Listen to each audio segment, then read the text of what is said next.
Chapter 1, The First Night. I sat on the edge of my new couch, the leather creaking beneath me, staring at the empty space where our wedding photo used to hang. The wall was bare now, just a faint outline of the frame's shadow, a ghost of the life I'd left behind. It was my first night in the apartment, my first night truly alone in 10 years, and the silence was louder than I'd expected. No hum of Mark's late-night TV shows, no clatter of dishes as he made his famous midnight sandwiches.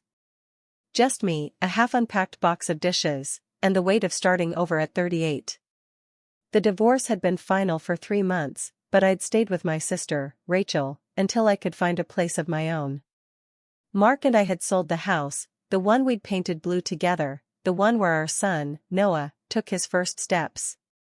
It was a mutual decision, the divorce, but that didn't make it hurt less. We'd grown apart, our conversations shrinking to logistics about Noah's school and who'd take him to soccer practice. Love hadn't disappeared, it had just morphed into something neither of us could hold on to anymore. I closed my eyes, and the memory of the day we signed the divorce papers flooded back. We'd sat across from each other in a sterile lawyer's office, the air heavy with unspoken words. Mark had looked at me, his eyes tired but kind, and said, "I'm sorry it came to this, Claire."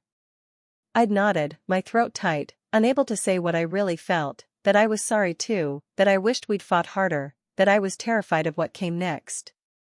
We'd signed the papers, shaken hands with the lawyer, and walked out into the gray November rain, two strangers who'd once promised forever. I'd driven to Rachel's that day, crying so hard I had to pull over, the finality of it all crashing down like a wave. Noah was with Mark tonight, their first official weekend together under our co-parenting agreement. I dropped him off earlier, watching him run into Mark's new condo with his superhero backpack bouncing. "See you Monday, Mom," he'd called, his grin wide, oblivious to the ache in my chest. I was glad he was happy, but it didn't stop the pang of loneliness as I drove away, the car too quiet without his chatter about dinosaurs and schoolyard games. I stood, shaking off the heaviness, and wandered to the kitchen. The box of dishes sat on the counter, and I pulled out a mug, one of the few things I'd kept from our old life. It was chipped, a remnant of a camping trip where Mark had dropped it while trying to make coffee over a campfire. We'd laughed so hard that morning, the air crisp with pine and promise, Noah toddling between us with sticky marshmallow fingers. I smiled at the memory, then felt tears prick my eyes. This was the paradox of divorce, the memories that once warmed you now cut like glass. I made tea, the steam curling up as I sat back on the couch, the mug warm in my hands. The apartment was small but cozy, with creaky hardwood floors and a balcony overlooking a park. I'd chosen it for the view, kids playing on swings, dog walkers chatting, a slice of life that felt both foreign and comforting. The walls were still bare, the boxes still half unpacked, but there was potential here. A blank slate, Rachel had called it when we toured the place. Maybe she was right. I pulled out a photo of Noah from one of the boxes, his first day of kindergarten, his backpack bigger than he was, his smile missing a front tooth. I propped it on the coffee table, the sight of his face grounding me. This was for him, I reminded myself. A stable home, a happy mom. If I could figure out how to be whole again, I could give him that. My phone buzzed with a text from Rachel, "You okay? Need me to come over?" I typed back a quick asterisk, "I'm fine, just settling in." "Thanks, sis." But I wasn't fine. I was terrified. Terrified of being alone, of failing Noah, of never feeling whole again. Yet, beneath the fear, there was a flicker of something else, hope, maybe. A chance to rebuild, to rediscover who I was outside of being Mark's wife, Noah's mom. This apartment, with its blank walls and creaky floors, was mine. Maybe I could make it a home. Chapter 2, Exploring the Neighborhood. The next morning, I woke to sunlight streaming through the bare windows, the city waking up outside. I'd moved to a new neighborhood, a fresh start away from the suburbs where Mark and I had built our life. The park outside my balcony was already alive with kids chasing each other, their laughter floating up like a melody. I watched them for a while, sipping coffee from the chipped mug, wondering if Noah would like it here. He'd love the swings, I thought, picturing his wild giggles as he soared higher and higher. I decided to take control of the day.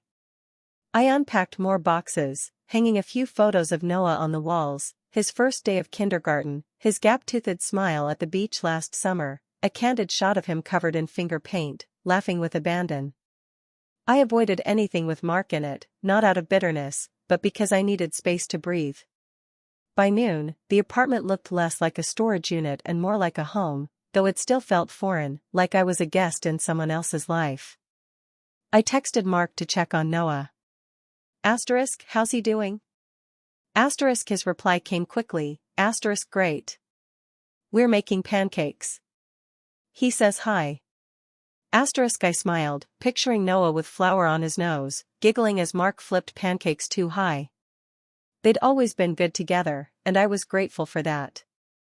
Co-parenting with Mark wasn't perfect, we'd already had a few tense exchanges about schedules, but we both wanted the best for Noah. That was our common ground, the one thing we'd never let slip. In the afternoon, I ventured out to explore the neighborhood. The air was crisp, the streets lined with little shops and cafes, a far cry from the sprawling lawns of our old suburb. I found a bookstore a few blocks away, its sign reading Helen's Haven in faded gold letters. Inside, the shelves were crammed with used paperbacks, and a cozy reading nook sat in the corner, complete with a worn armchair and a lamp. The smell of old books hit me like a wave of nostalgia. I'd always loved reading, but during my marriage, I'd let that part of myself fade, too busy with motherhood and keeping our family afloat. I ran my fingers along the spines, pulling out a mystery novel with a bright cover. As I flipped through it, an older woman with silver hair and kind eyes approached. Find something you like? She asked, her voice warm. I think so, I said, holding up the book.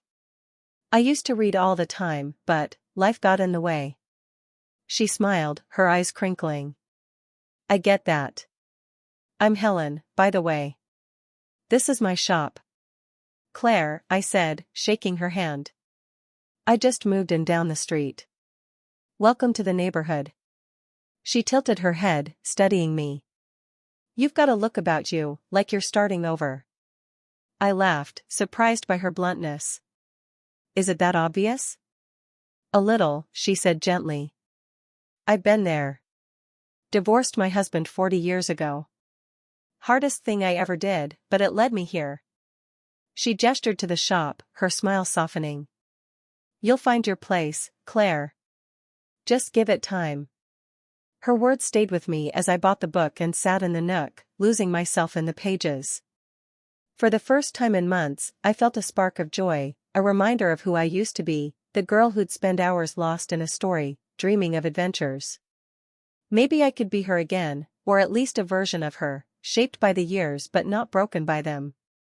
As I left the shop, Helen waved, and I felt a flicker of connection. Maybe this neighborhood, with its quiet streets and kind strangers, could be a place to heal. #### Chapter 3, Co-Parenting Challenges. Monday morning arrived too quickly, and I drove to Mark's condo to pick up Noah after his weekend with his dad. The building was sleek and modern, a far cry from our old house, and I felt a pang of displacement as I parked. Noah bounded out the door as soon as I pulled up, his superhero backpack bouncing, his grin lighting up the gray morning. Mom, he shouted, throwing his arms around me. Hey, buddy, I said, hugging him tight, breathing in the familiar scent of his shampoo. Did you have fun with Dad? Yeah. We made pancakes, and I watched a dinosaur movie. He launched into a detailed recap as I buckled him into his car seat, his energy filling the space that had felt so empty just days ago. Mark followed him out, holding Noah's stuffed dinosaur, Rex, which I noticed was missing earlier. Hey, Claire, he said, handing it over. Sorry, he left this in the living room. I took Rex, my stomach sinking. Mark, I asked you to pack it. He needs it to sleep. Noah had been attached to Rex since he was 2, a comfort object that helped him through the transition of our divorce. I know, I'm sorry, Mark said, rubbing his neck, a familiar gesture of guilt. It slipped my mind. He was fine, though. He might have been fine, but I'm not, I snapped, keeping my voice low so Noah wouldn't hear. We need to be on the same page, Mark. This stuff matters. I know, he said, his tone defensive. I'm trying, Claire. It's a lot to juggle. I sighed, the fight draining out of me. I get it. But we need a system. Maybe a shared calendar? So we don't miss stuff like this. He nodded, looking relieved. Yeah, that's a good idea. I'll set one up today. Thanks, I said, forcing a small smile. As I turned to get in the car, a woman stepped out of the condo, tall, with auburn hair and a warm smile. She waved at Noah, who waved back enthusiastically. Hi, I'm Emily, she said, approaching me. Mark's friend. I've heard so much about you. I froze, a mix of jealousy and curiosity swirling in my chest. Claire, I said, shaking her hand. Nice to meet you. It wasn't, not really, but I didn't want to be that ex-wife, the bitter one who couldn't handle her ex moving on. Emily helped me with my puzzle. Noah piped up from the car, oblivious to the tension. That's great, buddy, I said, forcing another smile. I glanced at Mark, who looked uncomfortable, then back at Emily. I should get going. Noah's got school. Of course, Emily said, stepping back. See you, Noah. As I drove away, Noah chattering about his weekend, I couldn't shake the image of Emily waving from Mark's doorstep. She seemed nice, which somehow made it worse. I wasn't ready to see Mark with someone else, even if I knew it was inevitable. The divorce had been my idea as much as his, but that didn't mean I was prepared for this, for him to move on while I was still picking up the pieces of myself. When we got home, Noah ran to his room to play, and I sat on the couch, rec still in my hands. He'd asked me a few weeks ago, out of the blue, why Daddy didn't live with us anymore. I'd fumbled through an explanation. Sometimes grown-ups need to live apart, but we both love you so much, hoping it was enough. Now, with Emily in the picture, I wondered how I'd explain that. How do you tell a 6-year-old that families change, that love shifts, that sometimes you have to let go of what you thought forever would be? I didn't have the answers, but I knew I'd have to find them, for Noah's sake and for mine. Life after divorce. #### Chapter 4, The Pottery Class. A week after my encounter with Emily, I found myself standing in the doorway of the community center, my palms sweaty as I clutched the flyer for the pottery class I'd signed up for. It was a whim, really, something I'd always wanted to try but never had the time for during my marriage. Back then, my days were a blur of Noah's schedules, Mark's late nights at work, and my own endless to-do lists. But now, with Noah at school and my evenings stretching out empty, I needed something to fill the void. Pottery seemed as good a place as any to start. The room smelled of damp clay and glaze, and a dozen people were already at their wheels, chatting as they shaped their creations. I felt out of place, my sneakers squeaking on the linoleum floor, my jeans too stiff compared to the artsy flowy skirts of the other women. The instructor, a wiry man named Leo with clay-streaked hands, waved me over to an empty wheel. First time? He asked, his smile kind. Yeah, I admitted, sitting down. I'm not really sure what I'm doing. No one does at first, he said, handing me a lump of clay. Just feel it. Let it tell you what it wants to be. I stared at the clay, gray and cold in my hands, and felt a flicker of panic. What if I was terrible at this? What if I couldn't even make a simple bowl? But then I thought of Noah, of the home I was trying to build for him, and I pressed the clay onto the wheel. The wheel spun, and my hands fumbled, the clay wobbling into a lopsided mess within seconds. I laughed, the sound surprising me, and Leo chuckled from across the room. Keep going, he called. It's supposed to be messy at first. Next to me, a woman with curly black hair and a bright smile looked over. First class? She asked, her hands expertly shaping a vase. Is it that obvious? I said, wiping clay off my fingers. A little, she said, grinning. I'm Tara. I started a few months ago. It gets easier, I promise. Claire, I said, returning her smile. I hope you're right. We worked in companionable silence for a while, the hum of the wheels and the chatter of the class filling the space. Tara told me she was a single mom too, with a daughter a year older than Noah. Divorce is the worst, isn't it? She said, her tone light but her eyes understanding. I signed up for this class to get out of my head. Turns out, I'm not half bad at it. I nodded, my hands still struggling to center the clay.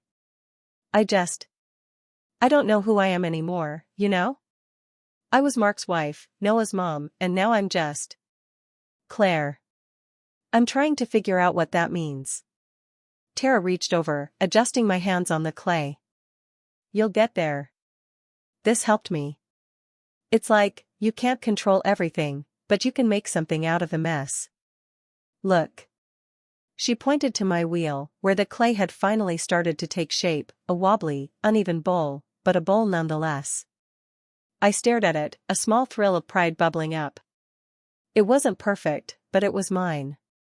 I thought of Noah, of how he'd love eating his cereal out of something I'd made, and I felt a spark of hope. Maybe I could do this, rebuild, reshape, create something new from the mess of my life. As the class ended, Tara invited me to an art fair the next weekend. It'll be fun, she said. You need to get out more. I hesitated, then nodded. Okay. I'd like that. As I left the center, my hands still dusted with clay, I felt lighter than I had in weeks.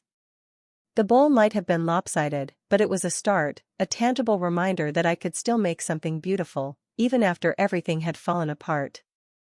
#### Chapter 5, Rachel's Visit.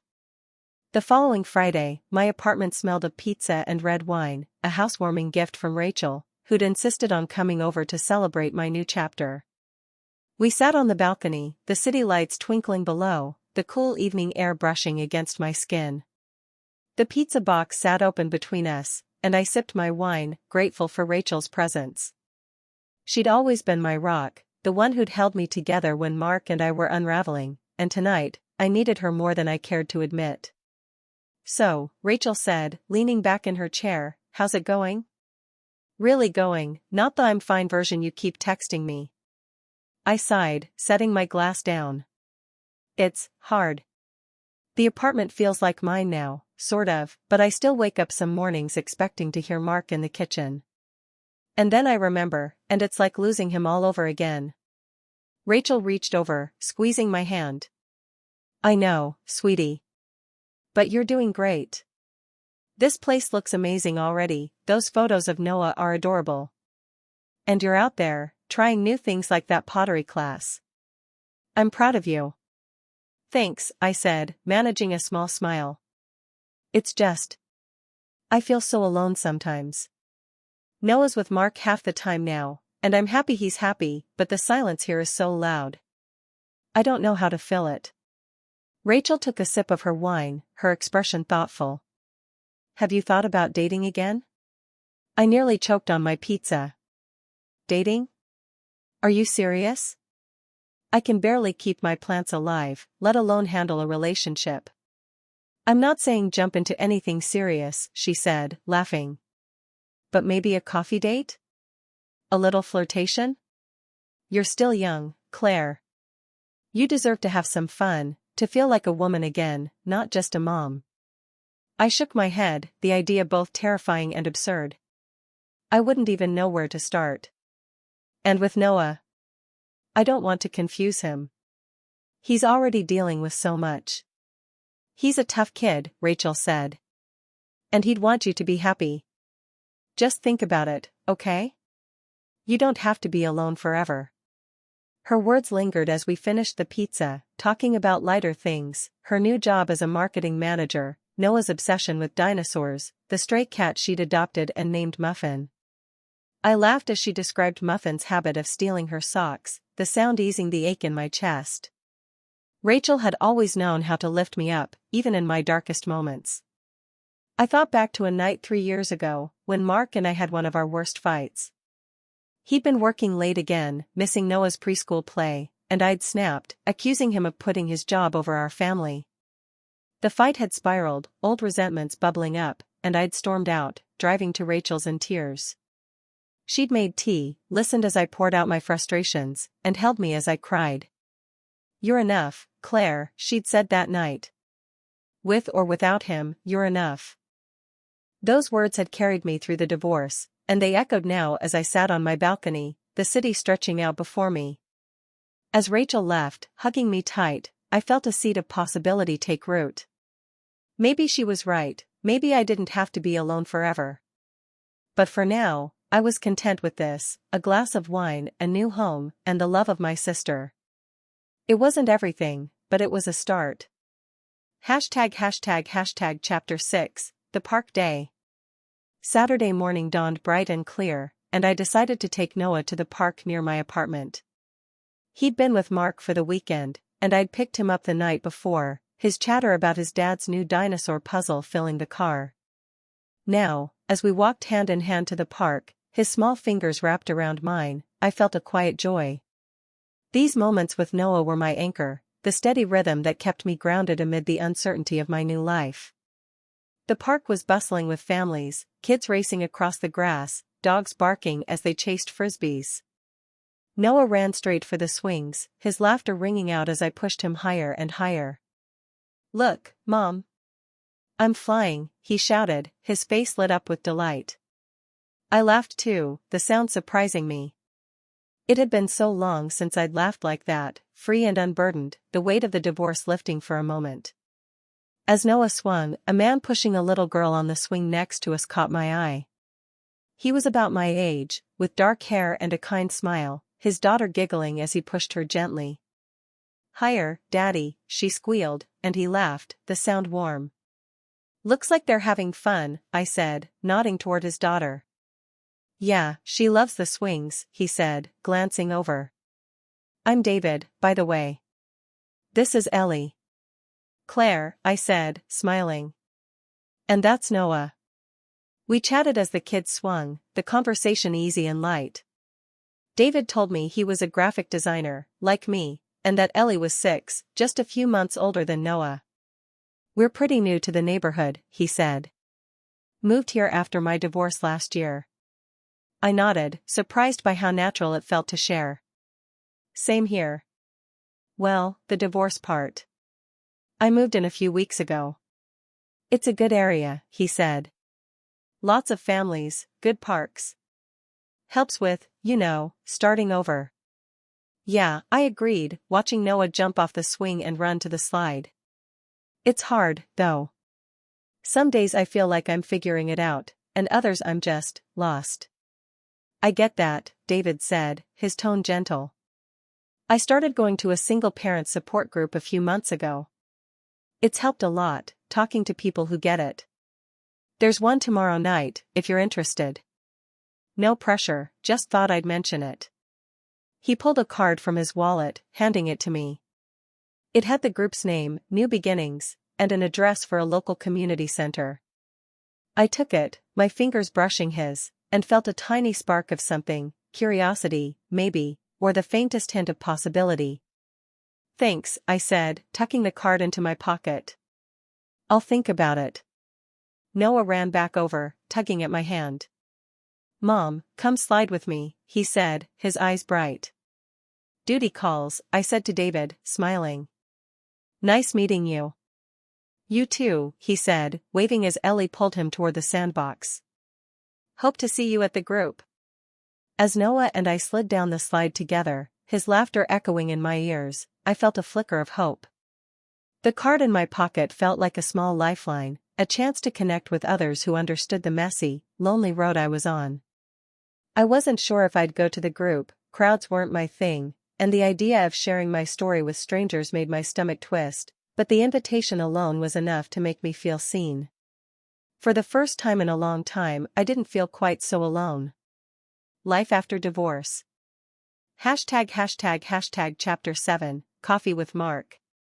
A few weeks after meeting David at the park, I found myself sitting across from Mark at a small cafe near his condo, a new routine we'd started during drop-offs. It was a chilly Saturday morning, and Noah was at a friend's birthday party, giving us a rare hour to talk without him tugging at our sleeves. The cafe smelled of cinnamon and espresso, and I wrapped my hands around my latte, the warmth seeping into my fingers. Mark stirred sugar into his black coffee, his movements slow, deliberate, the same way he'd always done it when we were married. "So," I said, breaking the silence, "Noah's teacher emailed me about his dinosaur diorama project. It's due next week, and he's pretty excited about it." Mark nodded, a small smile tugging at his lips. "Yeah, he's been talking about it nonstop. Wants to make a T-Rex out of clay and paint the whole thing green. I told him we'd help him with the volcano part." "Good," I said, relieved. "I was thinking we could split the work. I'll help with the painting, and you can handle the clay? He loves doing that stuff with you." "Deal," Mark said, his smile widening. He's got big plans for this project. Says it's going to be the best diorama in the whole school. I laughed, picturing Noah's earnest face as he made his grand declarations. "He's got your confidence, that's for sure." Mark chuckled, but there was a softness in his eyes, a shared pride that felt comfortable. It was strange, sitting here with him, talking about our son like this. A year ago, our conversations were clipped, tense, filled with the unspoken resentment of our failed marriage. But now, with time and distance, we'd found a new rhythm, a partnership, not as husband and wife, but as parents. It wasn't perfect, but it was working. The cafe door opened, and Emily walked in, her auburn hair catching the light as she waved at us. She was carrying a bag of pastries, and Mark's face lit up as she approached. "Thought I'd join you guys," she said, setting the bag on the table. "I brought croissants. Noah mentioned you like them, Claire." I blinked, caught off guard by the gesture. "Oh, thanks," I said, managing a smile. "That's really thoughtful." Emily sat down, and I felt a familiar twinge of awkwardness. She was nice, too nice, maybe, which made it harder to dislike her. Over the past few weeks, I'd seen more of her during drop-offs, and Noah adored her, always talking about how she helped him with puzzles or baked cookies with him. I wanted to be okay with her, and mostly I was, but there were moments, like now, when her presence reminded me of everything I'd lost. We talked for a while, mostly about Noah, but the conversation felt stilted with Emily there. She tried to include me, asking about my pottery class, but I kept my answers short, not ready to open up to her. Mark seemed to sense my discomfort, and when Emily stepped away to take a call, he leaned in. "You okay?" he asked, his voice low. "Yeah," I said, though I wasn't entirely sure. "It's just weird, you know? Seeing you with someone else." He nodded, his expression softening. "I get it. I'd feel the same if you were dating someone. But Emily's good with Noah, and I'm trying to move forward. For all of us." "I know," I said, and I meant it. "I'm glad you're happy, Mark." "Really?" He reached across the table, squeezing my hand briefly, a gesture that felt both familiar and foreign. "You'll find you're happy too, Claire. I know you will." As we left the cafe, Emily walking beside Mark, I felt a shift inside me. Not quite acceptance, but something close to it. Mark and I weren't a couple anymore, but we were a team, and maybe that was enough. For Noah, for us, for the family we'd always be, in our own way. Chapter 8, The Support Group. The following evening, I stood outside the community center, clutching David's card in my hand, my heart pounding as I stared at the sign for the New Beginnings Single Parents Support Group. I'd gone back and forth all day about whether to come. Part of me wanted to connect with others who understood what I was going through, but another part wanted to run back to my apartment and hide under a blanket. In the end, Tara's encouragement had tipped the scales. "You need this, Claire," she'd said over the phone. "You can't do it all alone."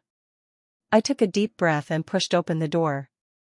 The room was small, with a circle of chairs in the center, a table of coffee and cookies in the corner. About a dozen people were already there, chatting softly, and I spotted David near the front, setting up a whiteboard. He saw me and waved, his smile warm. "Claire. You made it." Yeah, I said, managing a nervous smile. I figured I'd give it a shot. He introduced me to the group as we sat down, and I felt a mix of relief and anxiety as I took a seat. The group was a mix of ages, some in their 20s, others closer to 50, but we all shared the same look, a little weary, a little hopeful, all of us navigating the aftermath of broken relationships. The facilitator, a woman named Linda with a gentle voice, started the meeting by asking us to share our stories, if we felt comfortable. David went first, talking about his divorce from Ellie's mom, how he'd struggled with guilt and loneliness but found solace in focusing on his daughter. This group helped me see I wasn't alone, he said, glancing at me. It's okay to ask for help. A few others shared stories of infidelity, of growing apart, of the challenges of co-parenting. When it was my turn, I hesitated, my throat tight. But then I thought of Noah, of the home I was trying to build for him, and the words came. I'm Claire, I said, my voice shaky. I got divorced a few months ago, after 10 years of marriage. We have a son, Noah, who's 6. It's been hard. I feel like I've lost a part of myself, and I'm scared I'll never find it again. But I'm here because I want to try. For him and for me. The room was quiet for a moment, and then Linda nodded, her eyes kind. Thank you for sharing, Claire. That takes a lot of courage. As the meeting went on, I listened to the others, their stories echoing my own in ways I hadn't expected. A woman named Sarah talked about how she'd started painting again after her divorce, finding joy in the colors she'd forgotten she loved. A man named Greg shared how he'd learned to cook for his kids, turning dinner time into a bonding ritual. Their words gave me a spark of hope. If they could rebuild, maybe I could too. After the meeting, David walked over, holding 2 cups of coffee. You did great, he said, handing me one. I know it's not easy to open up like that. Thanks, I said, taking the coffee. It felt good, actually. Scary, but good. He smiled, his eyes crinkling at the corners. I'm glad you came. Hey, if you're up for it, a few of us are grabbing coffee tomorrow morning at the cafe on Elm Street. Want to join? I hesitated, then nodded. Yeah, I'd like that. As I left the center, the night air cool against my skin, I felt lighter than I had in months.